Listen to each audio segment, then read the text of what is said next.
నేను ఆర్ట్ గురించి ఓనమాలు కూడా చదువుకోలేదు. కాబట్టి ఇంతమంది ఆర్టిస్టుల ముందు మాట్లాడమంటే కింద కాళ్ళు వణుకుతాయి ఫస్ట్. ఎందుకంటే ఎవరిని అడిగినా మేము జేఎన్టీయూలో చదువుకున్నాము, 30 ఏళ్ళు ఏం చేస్తున్నాం, 40 ఏళ్ళు ఏం చేస్తున్నాం అని చెప్తున్నారు. తర్వాత ఇంకో విషయంలో, నేను ఇక్కడికి రాకపోయినట్టయితే చాలా కోల్పోయేవాడిని. అసలు రావాల్సింది కాదు, ఇంకొక అతి ముఖ్యమైన పనిపైన అంటే సడన్గా వచ్చిన విషయంలో వెళ్ళాల్సింది, నేను వెళ్ళలేదు. విశ్వేశ్వరరావు గారికి తెలుసు. ఇక్కడికి రాకపోతే మాత్రం చాలా కోల్పోయేవాడిని. ఈ బోర్డుకు పెట్టమని నేనే అడిగాను. ఎందుకు అడిగానంటే, ఆర్టిస్టులే ఉన్నారు అంతా, కానీ ఆర్ట్ రాదు, ఆర్ట్ మేము వెయ్యలేము అనుకునే వాళ్లకు కొన్ని టిప్స్ ఇద్దాము, వాళ్లతో బొమ్మలు ఇద్దాం ఇక్కడే అనే ఉద్దేశంతో ఈ బోర్డు పెట్టామన్నాను. ఇందాకే చెప్పినట్టుగా ఆర్ట్ అనేది అంతర్జాతీయ భాష. స్మైల్ అండ్ ఆర్ట్, నవ్వు తర్వాత ఏమో ఆర్ట్.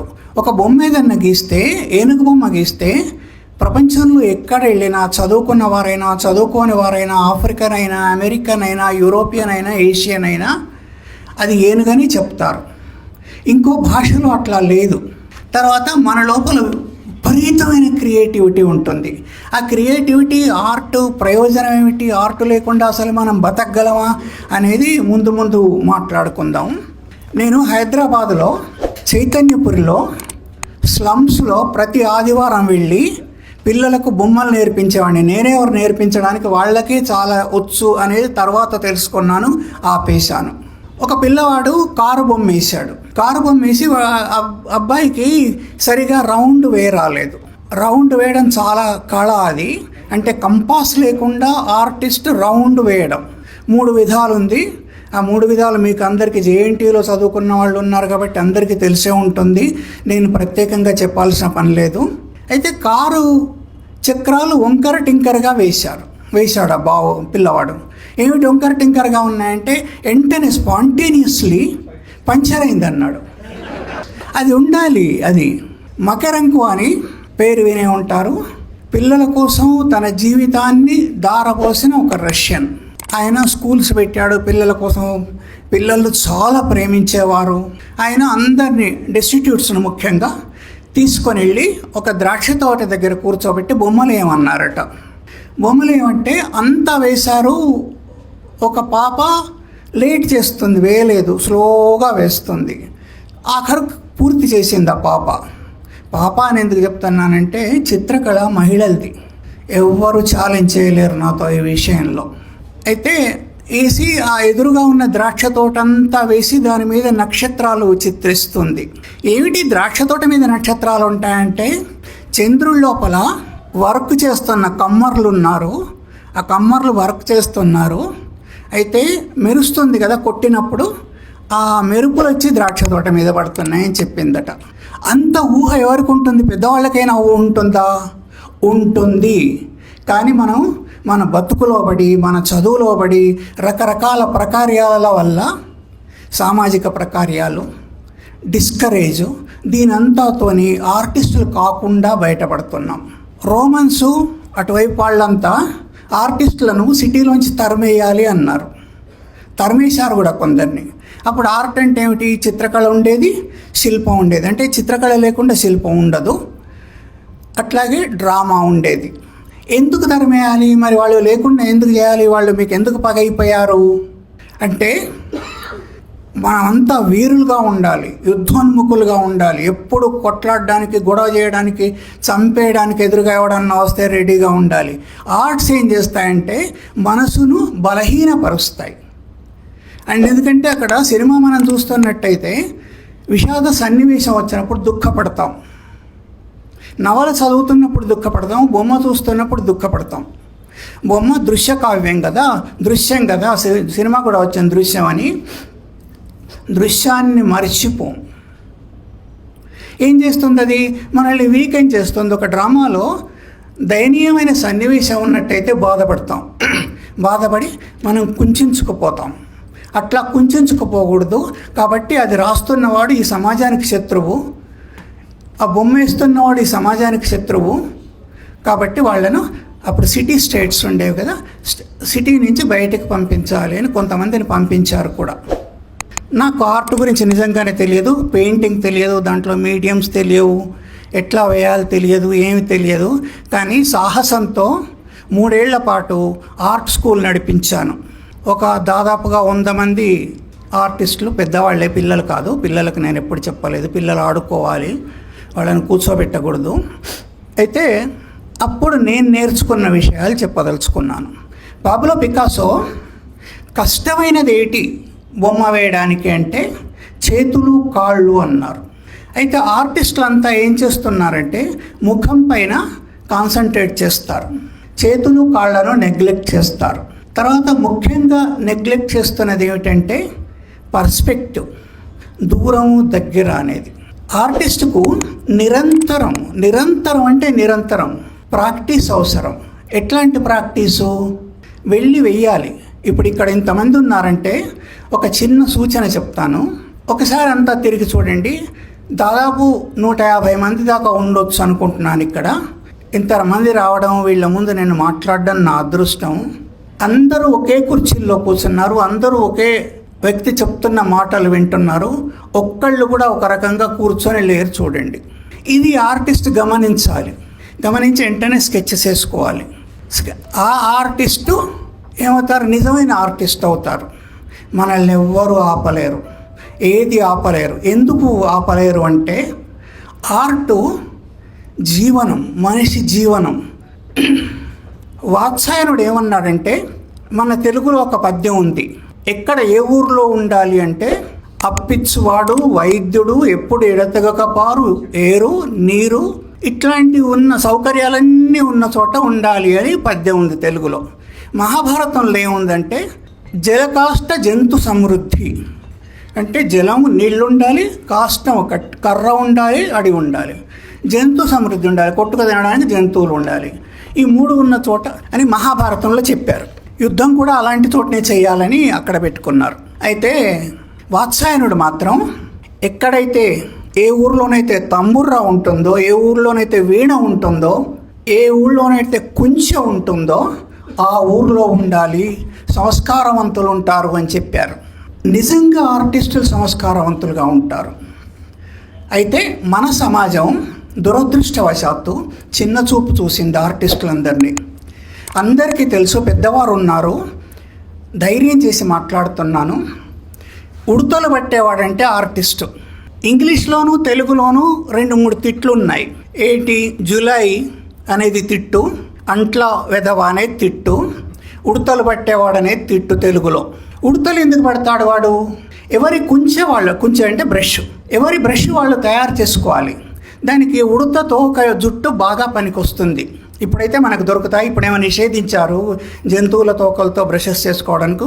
సేబుల్ హెయిర్ అనేది దొరుకుతుంది, కొంచెం కాస్ట్లీ ఉంటుంది. వేరే రకరకాలవి మన కుందేళ్ళవి, ఉడతలవి జుట్టుతో చేస్తారు బ్రష్లు. ఇప్పుడు అవి దొరుకుతాయి, కానీ వాడకుండా ఉంటే మంచిది, జంతువులను చంపి చేస్తారు కనుక. అయితే ఉడతల వెంట పడేవారు.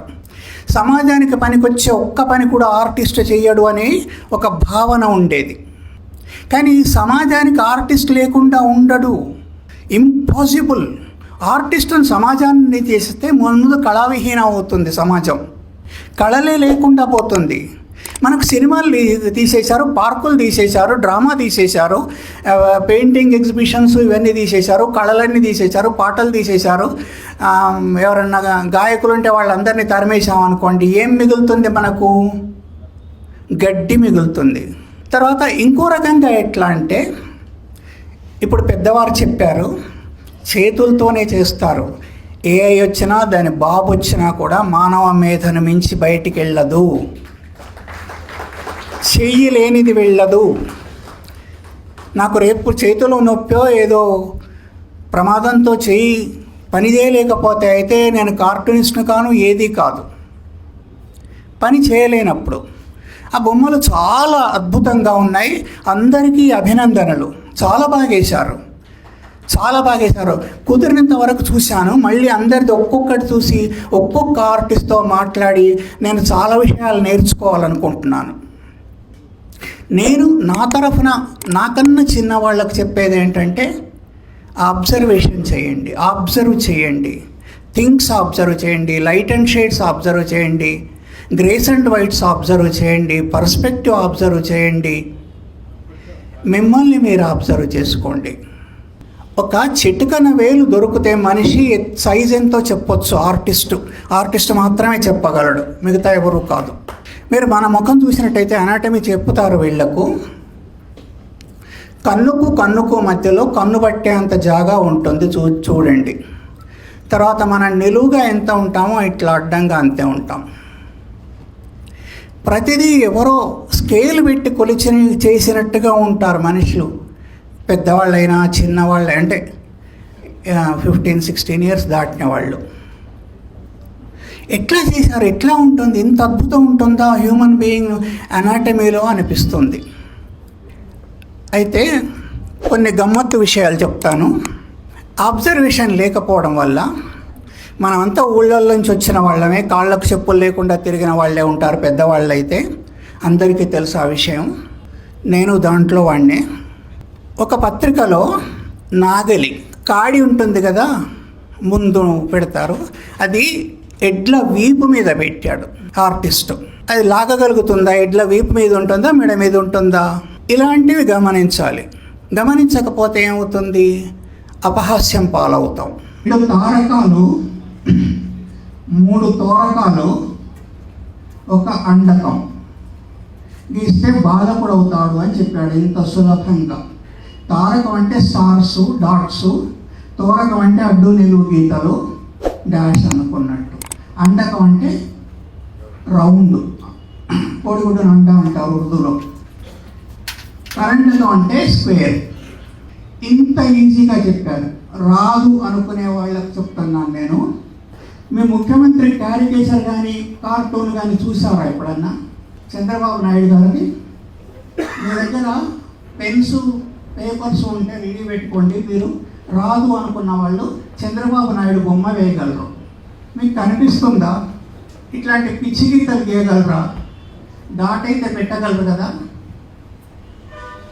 అసలు ఆర్ట్ అంటే ఇలిస్ట్రేటివ్ ఆర్ట్, కార్టూను, స్కెచ్చింగ్ అంతా 2 అక్షరాల మీద ఆధారపడి ఉంటుంది. ఐసి అంటాం కదా మనం. ఐసి అన్నదాన్ని మన టెక్స్ట్లో ఎట్లా రాస్తాం, ఐసి అని రాస్తాం. ఈ ఐసి 2 అక్షరాలు వస్తే చాలు, మొత్తం డ్రాయింగ్ మనకు వచ్చినట్టే. అక్షరాలు వచ్చిన ప్రతి వాళ్లకు డ్రాయింగ్ వస్తుంది. ఈజిప్షియన్, చైనీసు లెటరింగ్ అంటే వాటిని ఏమంటారు, ఆల్ఫాబెట్స్, అక్షరమాల అంతా కూడా బొమ్మల్లాగే ఉంటుంది. మనిషి ఎట్లా వేసేవాళ్ళు చైనీసు, అట్లా వేస్తే అది మనిషి. ఈజిప్షియన్ అయితే మనం చూసాం, పిట్టలు అన్నీ ఎట్లా ఉంటాయి కదా, అవే ఉంటాయి, బొమ్మలే ఉంటాయి. అక్షరాలు వచ్చిన వాళ్ళంతా ఆర్టిస్టులే. తర్వాత ఐసి 2 అక్షరాలు రాయగలిగిన వాళ్ళంతా ఆర్టిస్టులే. మనకు ఈ పిచ్చి గీత గీయొచ్చు, ఇట్లాంటి గీత గీయొచ్చు. ఐ అంతే. ఇదే నిలువుగా ఐ అయితే ఇట్లా ఐ అవుతుంది. సి రాయడం తెలుసు అందరికీ. ఇట్లాంటి గీతలు కూడా గీయొచ్చు. సి అంటే దాని బిర్రర్ ఇమేజ్ అట్లా ఇవన్నీ కూడా గీయడం వచ్చు, మనందరికీ వచ్చు. ఇవే గీతలు తీసుకొని సి పెట్టేద్దాం, ఇది ఒక గీత గీద్దాం, ఆ డాట్ పెడదాం, ఈ పిచ్చి గీత గీద్దాం, మళ్ళీ ఇట్లా గీద్దాం, మళ్ళీ ఇదే గీత ఇక్కడ గీసేద్దాం, ఇక్కడ ఐ గీద్దాం.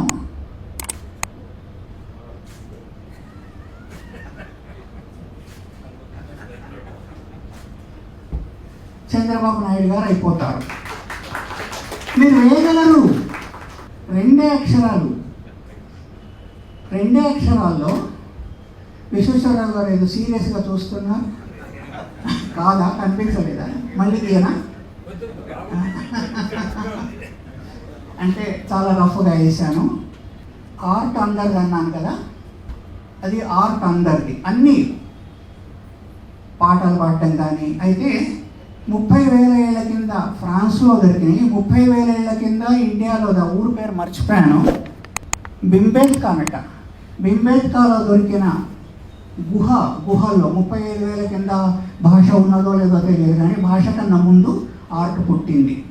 ఎవరు దాన్ని ఖండించలేరు. ఎందుకంటే కేవ్ ఆర్ట్ చూసాం మనం. ఆ నియాండర్తలు అక్కడి నుంచి ఉన్నాయి. తర్వాత గాసిప్ ద్వారా భాష పరిపూర్ణమైందట.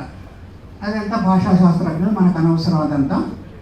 ఇంకా ఏ బొమ్మైనా అట్లాగే ఒక రౌండ్ పెట్టండి, 2 చిన్న రౌండ్ పెట్టండి, ఇంకొక రౌండ్ పెట్టండి, ఇంకో చిన్న రౌండ్, ఇంకో చిన్న రౌండ్, ఇంకో చిన్న రౌండ్ పెట్టండి. పిచ్చి గీతలు గీయండి. ఇక్కడ కూడా పిచ్చి గీతలు గీయండి, ఇక్కడ కూడా పిచ్చి గీతలు గీయండి.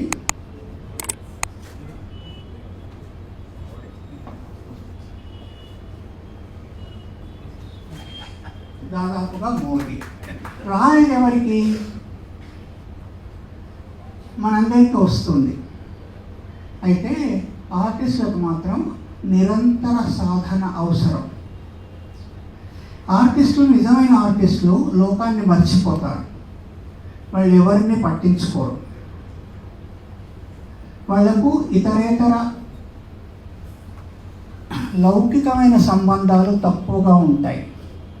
అందుకే దూరంగా ఉంటారు.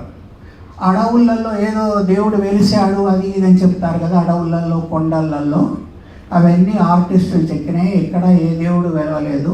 వెలిస్తే అక్కడే ఎందుకు వెలుస్తాడు, ఇక్కడ వెలవడా. కానీ అవన్నీ ఆర్టిస్టులు కొండలలోకి వెళ్ళి ప్రశాంతమైన ప్లేస్లో కూర్చొని, ఎందుకంటే వాళ్ళను ఆ రోమన్స్ తరిమేసినట్టే ఇక్కడ మన సమాజాలు కూడా తరిమేస్తున్నాయి. ఏదో కొద్ది మంది మాత్రమే ఆర్ట్కు విలువనిస్తారు. లేకపోతే టెన్నెట్ సూరి చెప్పారు, ఇదివరకు కూడా చెప్పాను, నీ కవిని బతికించుకోవాలిరా, నువ్వు మనిషి అనిపించుకోవాలిరా, గగనాన మేఘమై కదిలాడురా, వైరి కంచుడక్కలు పగలగొట్టాడురా, నీ మాట నినదమై పలికాడురా, బతికి ఉన్నన్నాళ్ళు పట్టెడన్నమునిడవు, అతడు చచ్చిన పిదప అందలాలంటావు, నీ కవిని బతికించుకోవాలిరా.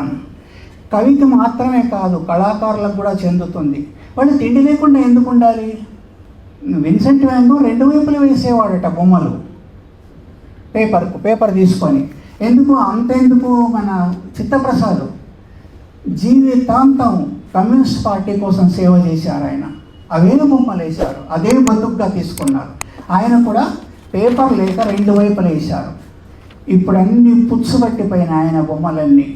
కారణం ఏంటంటే కోర్టు గొడవల్లో ఉన్నాయి. చాలామంది పెద్ద మనుషులకు చిత్తప్రసాద్ గారు, ఇక్కడున్న పెద్దవారికి చిత్తప్రసాద్ తెలుసు, విజయవాడ కూడా వచ్చి వెళ్ళారు ఆయన. అట్లా ఎందుకు ఉండాలి ఆర్టిస్టులు? మీకు దారి దీపం అయినారు కదా, దారి చూపెడుతున్నారు కదా. ఇప్పుడు కారు తయారు చేయాలంటే డిజైన్ ఎవరు చేయాలి? ఆర్టిస్ట్ కాకుండా. నాకు 2 స్టూడెంట్స్ ఏం చేశారంటే, వాళ్ళు నేషనల్ ఇన్స్టిట్యూట్ ఆఫ్ డిజైనింగ్లో సీట్ వచ్చింది వాళ్ళకు. 3 సీట్లే ఉంటాయట. అయినా అదృష్టవశాత్తు వచ్చింది స్టూడెంట్స్లో 2కి. ఒక స్టూడెంట్ చెప్పింది, పిస్టల్ డిజైన్ చేయమన్నారట.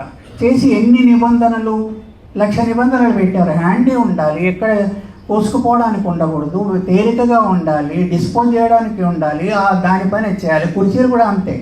ఎన్ని రకాల కుర్చీలు చూస్తాము. కత్తెరలు 120 రకాలు ఉంటాయట. స్పూన్స్ ఏమో మనం చూస్తాం కదా, అన్నీ పేరుస్తారు. ఐస్ క్రీమ్ తినే స్పూను, సూప్ తాగే స్పూను, అన్నం తినే స్పూను, ఇట్లా రకరకాల స్పూన్స్ ఉన్నాయి. అవన్నీ ఎవరు చేస్తున్నారు? ఇది ఎవరు చేశారు? పోడియంను ఎవరు తయారు చేశారు? డిజైన్ చేసేది ఆర్టిస్టులే, లేదా ఆర్టిస్టిక్ బెంట్ ఉన్న ఆర్టిజాన్. శ్రమ వెనుక ఆర్ట్ లేనట్టయితే రాయిని రోలుగా చేయలేరు. ప్రతి చోట వెనక్కు చూసుకోండి, ముందుకు చూసుకోండి, మన బట్టల వైపు మనం చూసుకోండి, ఇవన్నీ ఆర్టిస్టులే చేస్తారు. నిజానికి ఆర్టిస్టులకు చాలా ఉజ్వలమైన భవిష్యత్తు ఉండాలి. ఎందుకంటే ఇక్కడ వాళ్ళే. ఇప్పుడు ఆర్ట్ లేకపోతే ఈ మీటింగ్ ఉండేది కాదు కదా. ఆర్టు పాత తరాన్ని కొత్త తరానికి బ్రిడ్జ్ లాంటిది. మన పాత వాళ్ళు ఎట్లా ఉండేవాళ్ళు, వాళ్ళ జీవన విధానాలు ఎలా ఉండేది అక్కడ చూపెట్టారు కదా. జీవన విధానం ఎట్లా ఉండేది, వాళ్ళ శ్రమ ఎట్లా ఉండేది, శ్రమ ఫలితం ఎట్లా ఉండేది. శ్రమకు ఫలితమేమో ఎప్పుడూ దొరకదు, మన సమాజాల్లో అసలు దొరకదు కాబట్టి చాలా అధ్వాన్నంగా ఉంటాడు ఆర్టిజాన్ కానీ ఆర్టిస్ట్ కానీ. ఏదో కొందరు ఎంఎఫ్ హుస్సేన్ లాంటి వాళ్ళు ధనవంతులుగా ఉంటారు, అమ్ముకోవడం తెలిసిన వాళ్ళు. వాళ్ళని చూసి చాలామంది మేము అంత అవగలమేమో అనుకుంటారు. ఇతరేతర కళలు కూడా తోడైతే అట్లా ఉండగలం. ఆ సినిమా ఆర్టిస్టులు కూడా అంతే కదా, నలుగురు, ముగ్గురు, 10 మంది, 50 మంది కన్నా ఎక్కువ ఉండరు మొత్తంలో. వాళ్ళే ప్రతి సినిమా మీద కూడా తిరుగుతుంటారు. మిగతా వాళ్ళ సంగతి ఏంటి? నిన్న సమ్మె చేశారు హైదరాబాద్లో సినిమా కార్మికులు.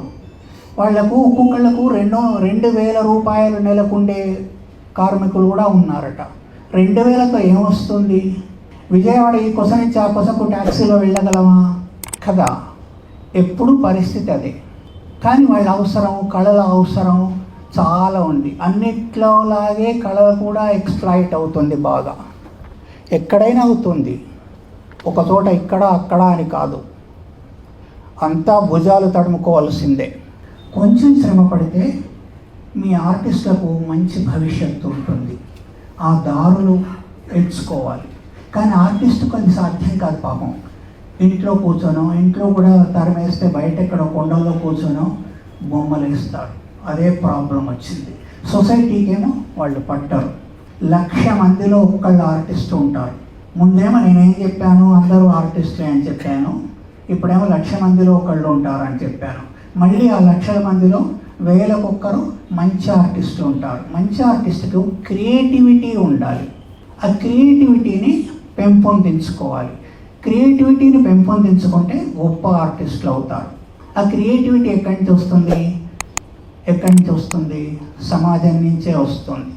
మొన్న గుజరాత్లో పడిపోయినట్టు ఒక ఏరోప్లేను రఫ్గా వేస్తున్నాను, నాకు అంతకన్నా ఎక్కువ రాదు.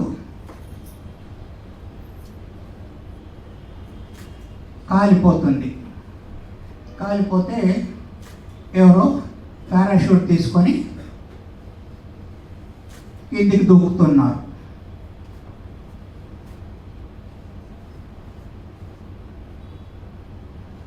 అమ్మయ్య బతికిపోయాను కదా అని చెప్పి. ఇంతవరకు మనకేం అనిపించదు. ఇక్కడ ఒక ఫ్యాక్టరీ చిమ్నీ ఉందనుకోండి, నవ్వు వచ్చేస్తుంది. దానికి ఏది కలపాలి, దీనికి ఏం చేయాలి అనేది ఒక్కటి ఆలోచిస్తే, తర్వాత ఆర్ట్ కూడా కొత్తగా వేయాలి. కొత్తగా ఎవరు ఏమేయలేదు. చాలా వచ్చాయి, నాన్సెన్స్ ఇజమ్స్ వచ్చాయి. ఆ ఇజమ్స్ కాదు, ముందు బొమ్మ రావాలి. బొమ్మ వచ్చిన తర్వాత మనం ఏది వేసినా కూడా అది ఒక గొప్ప ఆర్ట్ పీస్ అవుతుంది. మన క్రియేటివిటీ అనేది ఉంటే క్రియేటివిటీని పెంపొందించుకోవాల్సిన అవసరం ఉంది.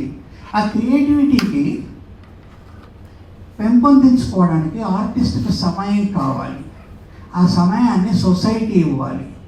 సొసైటీలో ఎవరు ఇవ్వాలి? వాళ్ళు కూడా మనలాగే ఉద్యోగాలు చేసుకొని అంతంత మాత్రంగా బతుకుతున్న వాళ్ళే కదా. కాబట్టి ఈ సొసైటీని దోచుకుంటున్న గవర్నమెంట్లు ఇవ్వాలి. వాటి ధర్మం అది. మన సీఎం గారితో కూడా చెప్పాను, వాటిని ఇక్కడ లేవు మ్యూజియంస్ ఇవన్నీ పెట్టాలని. ఎంతవరకు అవుతుందో చెప్పలేము, కావచ్చు కూడా. వాళ్ళకు ఒక దారి ఉండాలి. దారి ఉంటే దారి వెంట వెళ్ళగలం, దారి లేకుంటే వెళ్ళలేము. ఇదంతా వేదనాభరితంగా అనిపిస్తుంది, కానీ సత్యం. ఇక్కడ ఇంత హాల్ ఉండడం, ఇది పెట్టాలనుకునే ఊహ కలగడం, వారికి చేతులెత్తి మొక్కాలి. వారికి మనమంతా రుణపడి ఉంటాం ఆర్టిస్టులుగా.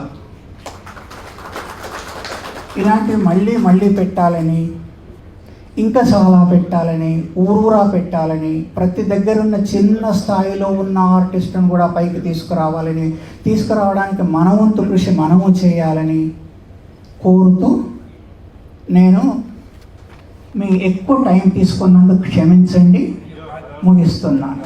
Thank you very much.